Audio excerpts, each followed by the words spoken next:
Man's newfound intellect set him upon a quest that, according to those who say that they know, has never ended even unto this day.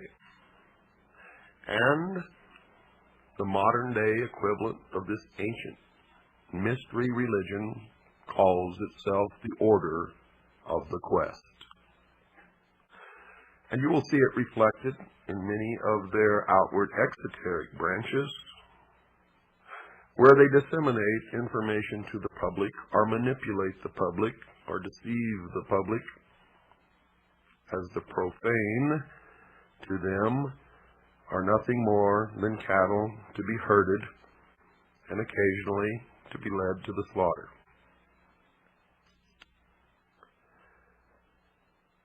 In the movie 2001, the quest led them ultimately into space and to the moon, where they were further imparted knowledge by Lucifer, again, in the form of the obelisk, the monolith, the stone, the penis.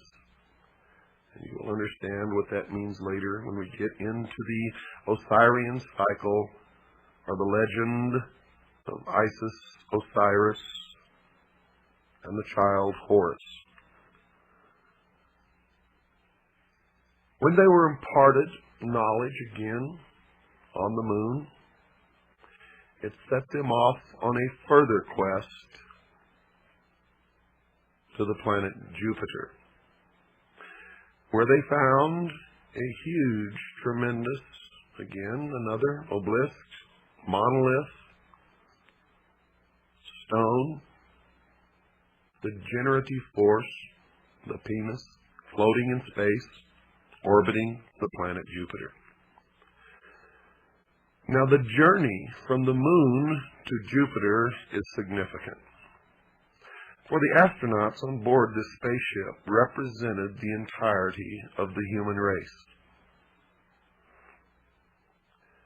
And it represented that some will evolve, and those who cannot will not be allowed into the future.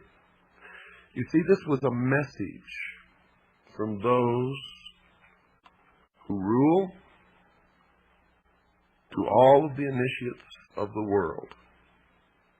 It was a message that the new age is now dawning. And you see that at one point during this journey from the moon to Jupiter, man, represented on a microcosm by the astronauts making this voyage, came in conflict with their own technology. The technology of the human race was represented by the computer called HAL. And for those who were intelligent enough to experiment with the name HAL and progressed the letters one forward in the alphabet from what they were in the movie, H became I, A became B, and L became M, and they were able to see that the symbol was of the largest at that time when the movie was made, and the corporation that was on the cutting edge of computer technology, IBM. It was significant that man had built this technology, this computer, which had an artificial intelligence and was capable of communicating with the astronauts. And yet they had forgotten to put a switch in the machine which could be turned off at will. Now, you have to understand that this is all symbology. HAL represented many things. He represented the atomic bomb, the hydrogen bomb, chemical warfare, bacteriological warfare, represented the state-of-the-art of technology, where it became so complicated that no one man could be an expert in it, and thus might unknowingly participate in the building of a technology which could destroy him, yet he only works on a part or a portion of it, the knowledge of which did not indicate to him that the end product could be a danger. And we see that happening now, don't we? Where everybody has to specialize in one small portion of technology because the overall picture is so complicated and so far beyond our understanding that we see the prediction made in the movie 2001 actually becoming true before our very eyes. If in my lifetime I've seen automobiles that I could take apart and put together blindfolded myself as a teenager, to driving automobiles that I can lift the hood and not even recognize most of what I'm looking at, except that I know that it's an engine in there, and I know that it's got a fuel delivery system and some kind of a system that ignites the fuel, but the technology has surpassed my ability to take it apart and put it back together again without many months or years of specialized training. And this has occurred across the board in our technology. And as I've told you before, I will tell you again tonight, dear listeners, in secret, whatever you perceive as the state of technology in the public eye, the very cutting edge, in secret they are a minimum of 50 to 100 years ahead, to the point where science fiction is no longer fiction and hasn't been for quite some time, but is in all actuality science fact.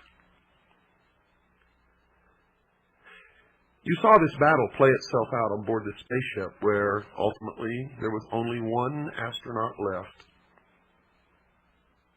fighting the battle against Hal. And he was able to make this jump in his evolutionary consciousness, and he was able to fool Hal and turn off the computer. But when he did so, he knew that he had relegated himself to permanent separation from his fellow human beings back on Earth. And folks, the message was not that he went into space to effect this separation. Space was just the vehicle through which it was conveyed in the movie.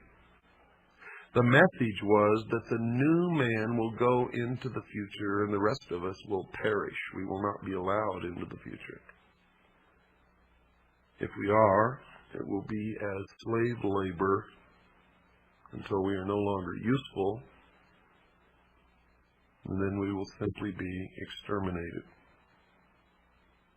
The message to the vast army of initiates in the mystery school was, we are on the threshold of the new age.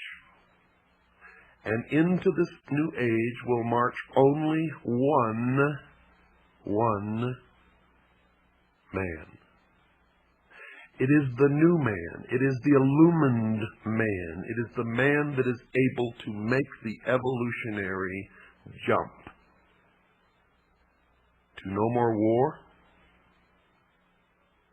to no more rape, no more pillage, to the level in the mystery school known as 666.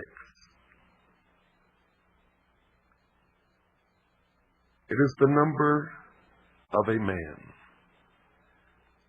It is the illumined man to the mystery schools. To those of us who are Christians, it is the symbol, mark of the beast,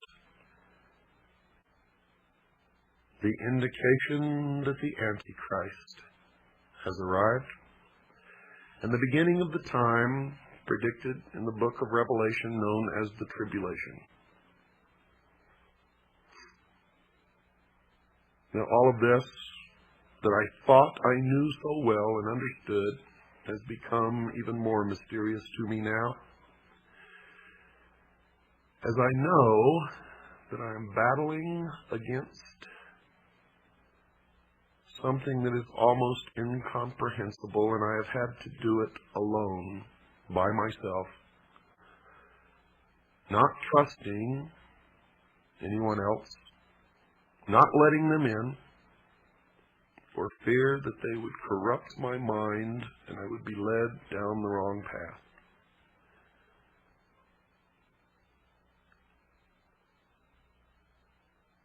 And I still do not know the answers, but I have an awful lot of clues and a lot of facts, and I've learned an awful lot. And maybe I am more confused than I ever was in my entire life.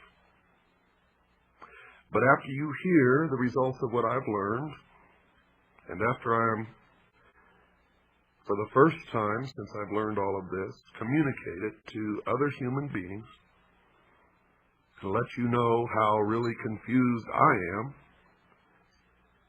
maybe all of us being confused together can put the pieces in their places and patch this mystery together and come up with what we need as answers to formulate a future that we can all enjoy. Without fear,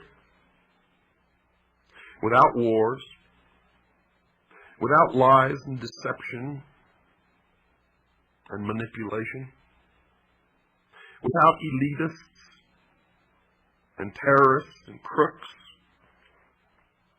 and liars. For I'm going to impart to you during all of this that the priests of the ancient mystery religion are the ones who have caused most of the misery in the history of man.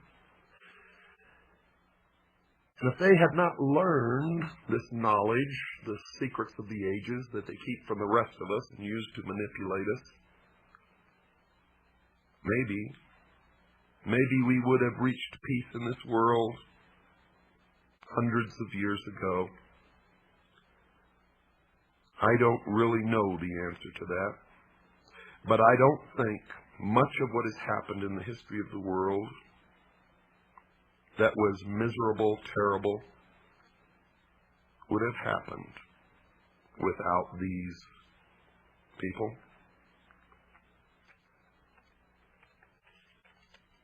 But I may be wrong. And as always, when you listen to the show, don't believe a word you hear unless you could substantiate it in your own research. At the end of the movie, what you saw as the astronaut became older and aged, and this was the symbol of gaining knowledge and wisdom. And he looked at himself, and he saw himself younger, and he looked back and saw himself older, and he looked back and he was older still, and he looked back and he was young again, and then old. And then he saw this unbelievably overpowering, stunning vision of a fetus, a human fetus, floating in the great vastness of the universe, signifying the birth of the new age and the new man that will go into the future. Now, in the sequel to 2001, you saw that this astronaut who had made the jump came back and talked to some select few, signifying that he had then become a teacher to the rest of us. And when he was asked what happened to him, he said, and I quote, "Something wonderful," unquote. Now that was supposed to tell the rest of the initiates in the world who really understood the symbology of the movie that if they were able to make this transition, the future would be a utopia.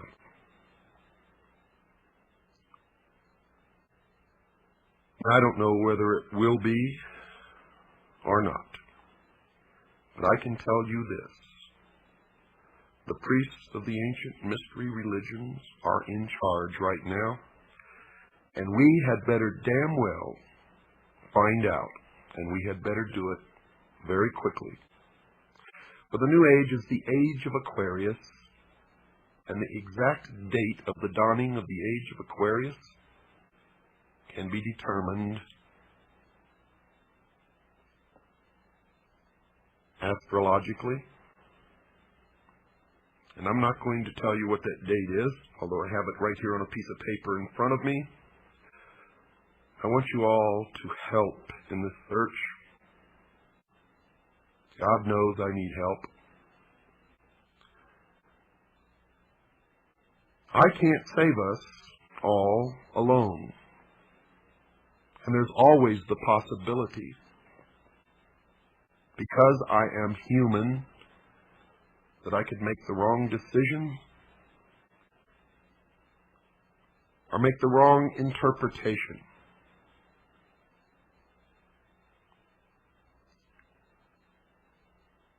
And that's why I formed CAGI, because many of us working together and digging and searching for information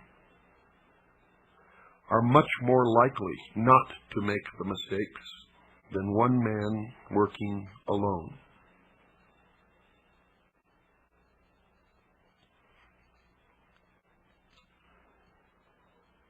Let's go back now to the beginning, when man was in his infancy on the evolutionary scale of development.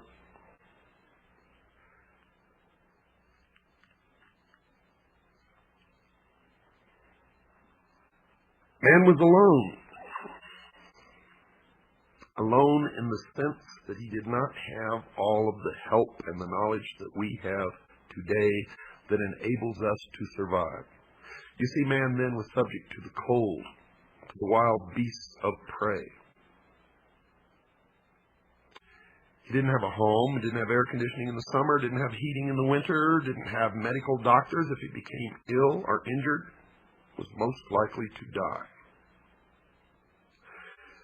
So it did not take ancient man very long to decide that in this world the single greatest enemy to be feared was the darkness of night and all the unknown dangers that came with it. And simply stated, man's first enemy was darkness.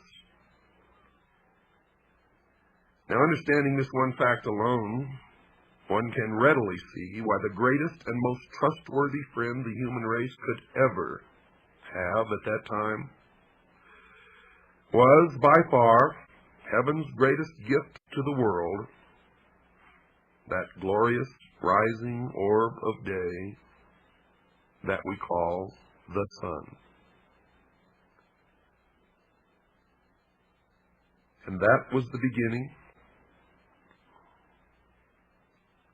of the battle between light and darkness. And it was man's first understanding of the birth, the death, and the rebirth of a deity. For the sun rose, was born in the morning, traveled across the heavens, where it reached its most powerful point, the zenith, and that will explain why so many things occur at noon or near noon, and then signifying old age and the end of its life, sank into the west and then died. And man was subjected to the rigors, the dangers, and the cold of night, until his God again was reborn the next morning. Now, folks, I'm not making any of this up, and it took me many, many years of study to figure this out. man noticed that the moon also rose, lived a different life than the sun, and then set and died and was reborn again. The sun, because of its brilliance, became the master or the greatest deity. And the moon took on the feminine aspect because the moon reflected the light of her master.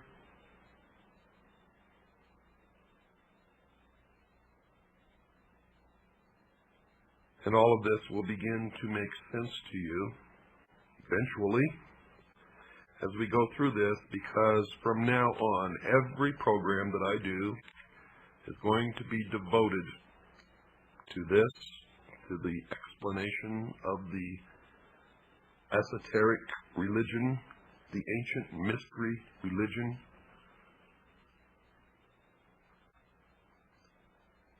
And it's important that we all understand it, because these are the people in charge. And don't ask me to tell you the truth of religion, for I really believe in the Constitution and that we all have a right to worship our own God in our own way. And no one has the right to tell anyone, unless asked, what they should believe. You all know by now that I am a Christian. But I'm not a Christian in the sense that I follow the dogma of any church or the preachings of any preacher or necessarily word for word the Bible. I stick strictly and only to those words that are directly attributed to Jesus Christ, and I attempt to follow those words in my daily life. And it doesn't matter to me whether anyone proves that he never lived or that he lived or not. I have found that those are the most profound teachings amongst all of the books and teachings that I have ever heard or read in my entire life. And until someone can prove to me that there's something better, that is what I will always adhere to. I do not advise you what you should believe or not believe. But I do advise you that we all need to learn as much as we can about everything that we can, because one thing I have learned in my life is that most of what we have ever been taught has been a lie. And that whoever these people are, and I know who they are, I will impart that knowledge to you, who are the priests, the adepts, and the initiates in the mystery schools,